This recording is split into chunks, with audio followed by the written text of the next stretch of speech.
Hola oyentes de Radio Sefarad, volvemos a reincorporarnos al ritmo de las edades del totalitarismo con Ricardo López Gotig.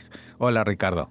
Hola Jorge, ¿cómo estás? Bueno, hemos tenido aquí un lapso de espera por distintas situaciones, pero volvemos a reemprender este recorrido por los momentos quizás más terribles de una historia bastante cercana en el siglo XX, la emergencia, la eclosión y en algunos casos la decadencia del totalitarismo.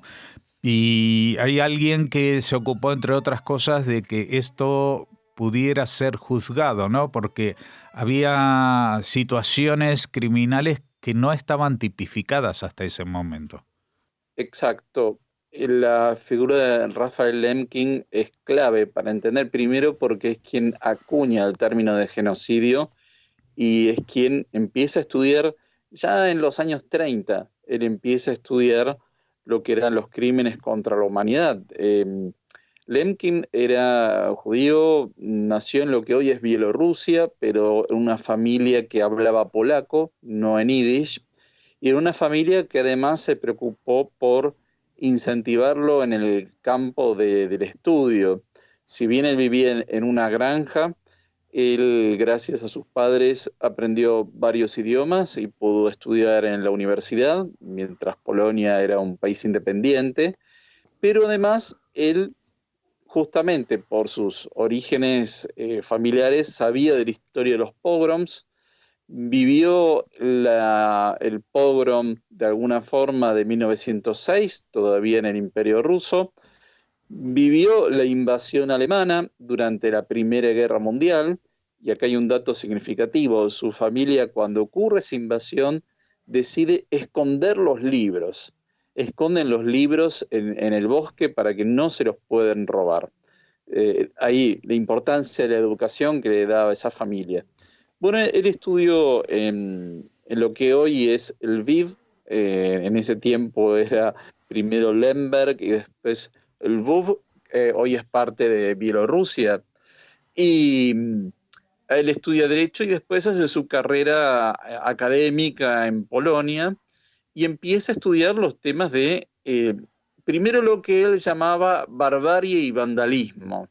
En los años 30 él empieza a estudiar los crímenes masivos contra la humanidad y todavía no acuña el término genocidio, sino de barbarie y vandalismo.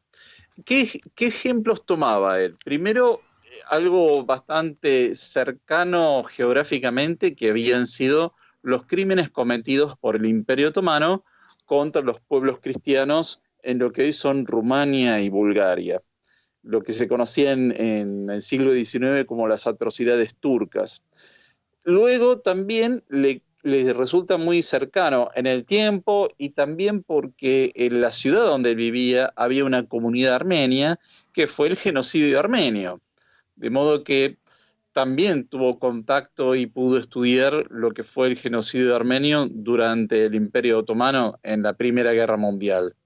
Y después otra situación también cercana geográficamente, que fue el genocidio ucraniano, ya durante la Unión Soviética en los años 30 a manos de Stalin. De modo que ya tenía varios ejemplos de lo que eran este tipo de destrucción masiva de un pueblo.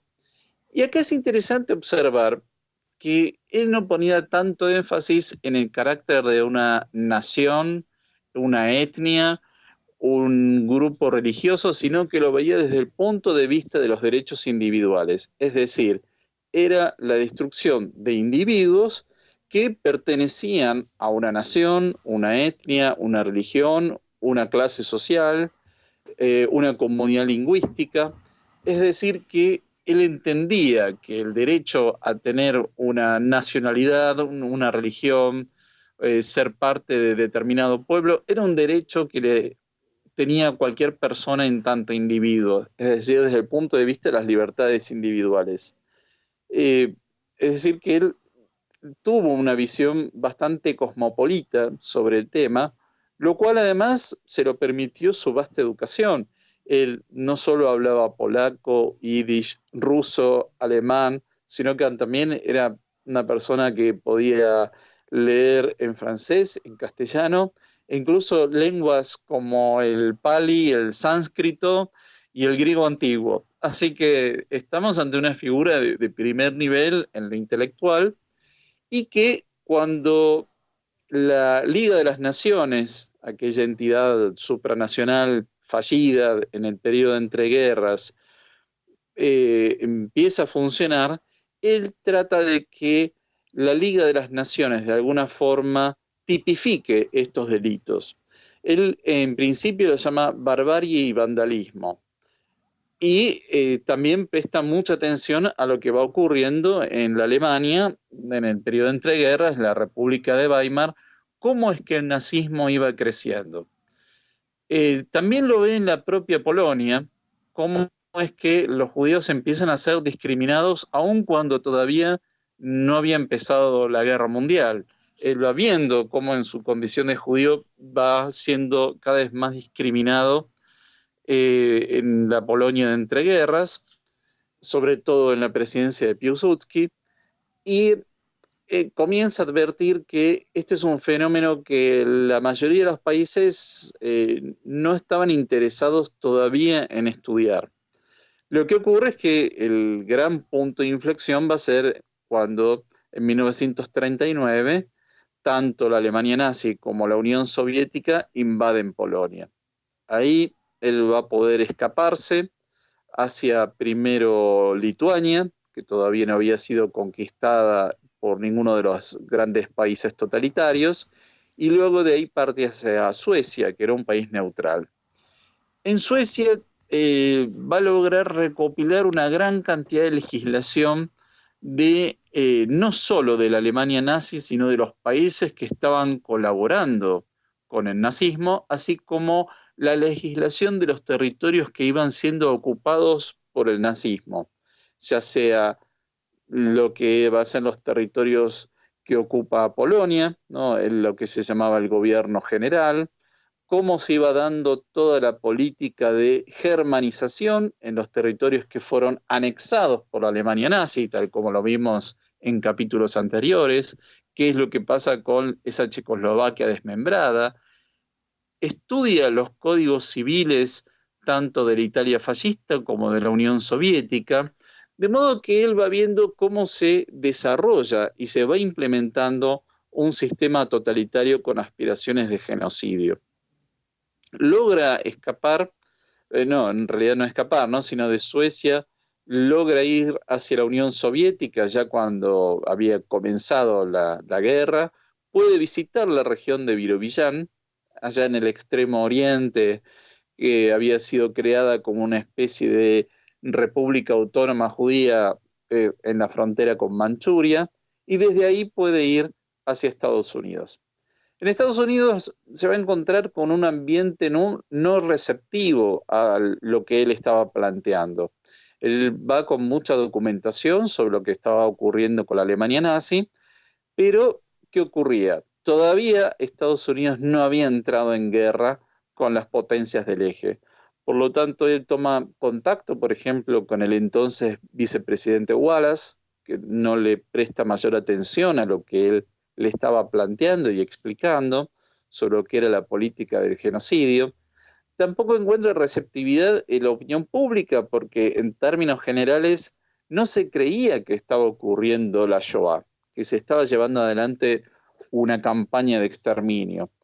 Luego sí, cuando él va a escribir un libro que va a ser en el que acuña por primera vez la palabra genocidio y sale publicada, que se va a conocer como el dominio del eje en la Europa ocupada. Y ahí va a presentar toda la documentación de forma bastante aséptica, porque lo que quería era ganarse la opinión pública, no solo a los funcionarios, sino también a la opinión pública en general. Él hace un llamado general a lo que estaba ocurriendo y va presentando sistemáticamente cómo era todo el sistema legal administrativo en la Europa ocupada en pos de llevar adelante una política de exterminio. Y él establece una serie de tipificaciones de cómo se hacía un exterminio. Es decir, lo que hemos ido viendo a lo largo de todo este ciclo, que era la destrucción de las élites, es decir, aquellos que eran no solo los gobernantes, sino los intelectuales y todos aquellos que tenían una capacidad de poder liderar en algún momento una resistencia, cómo se iba destruyendo la cultura de estos pueblos que estaban siendo sometidos. Es decir, no solo explica lo que era la Shoah, sino cómo también se estaba destruyendo la cultura polaca, cómo se iban destruyendo las instituciones religiosas, cómo se iban aplicando todas las políticas de exclusión racial, y apunta claramente a lo que era el núcleo ideológico del nazismo, que era no identificar a los judíos en tanto un pueblo o una religión, sino como una entidad biológica, y por lo tanto explicar que se trataba de una política de exterminio biológico, y en esto lo separa de lo que era la Unión Soviética. Él va a ser un gran crítico de la Unión Soviética, y por eso, cuando termina la Segunda Guerra Mundial, los soviéticos no van a tener una buena opinión de Lemkin, porque él ya había hablado sobre el genocidio ucraniano, ya había explicado cómo era el sistema totalitario en la Unión Soviética, que si bien no era de exterminio biológico, era sí de destrucción de culturas y de creación de lo que llamaban el Homo Sovieticus, es decir, un ente humano totalmente despojado de lo que eran todas sus raíces culturales, creando algo absolutamente artificial. De modo que Lemkin va a ser una figura clave en reflexionar y sistematizar lo que era una política de genocidio. Y él pone énfasis en que todo esto no era producto simple de una guerra o de una invasión o una conquista, como tantas hubo en la historia de la humanidad, sino que era una política sistemática, llevada adelante con la determinación de la destrucción de un pueblo, una cultura, una religión o una clase social. Y acá pongo acento en esto de la clase social, porque justamente después, cuando se hace el documento de Naciones Unidas sobre genocidio, la Unión Soviética va a restringir el concepto de genocidio, porque si no quedaba en evidencia que ya durante el régimen de Stalin se habían cometido genocidios, de modo que no podían inculparse abiertamente de ese modo. Pero lo interesante es que Lemkin va a ser una figura de primer nivel intelectual que va a poder reflexionar y sistematizar y presentar toda la documentación que luego sí va a ser utilizada en los juicios de Nuremberg. Recordemos que ahí todavía el término genocidio no se va a aplicar, porque la convención sobre genocidio va a ser posterior, pero sí va a aportar una cantidad de documentación fundamental para poder juzgar los crímenes contra la humanidad. Realmente interesante el desarrollo de esta forma de trabajar de Lemkin, que lo llevó a plantear con éxito definitivamente un nuevo concepto en la justicia, ¿no? Que no es en la justicia universal, es lo que le coloca en una situación realmente destacada. Y bueno, dentro de una semana, si Dios quiere, seguiremos hablando de estas edades del totalitarismo, a veces en pleno campo de batalla y a veces un poco más lejos en despachos donde gente ya está elaborando alguna salida a este drama del totalitarismo. Te agradecemos como siempre, Ricardo, el haber atendido nuestra llamada. Muchas gracias y hasta la próxima semana.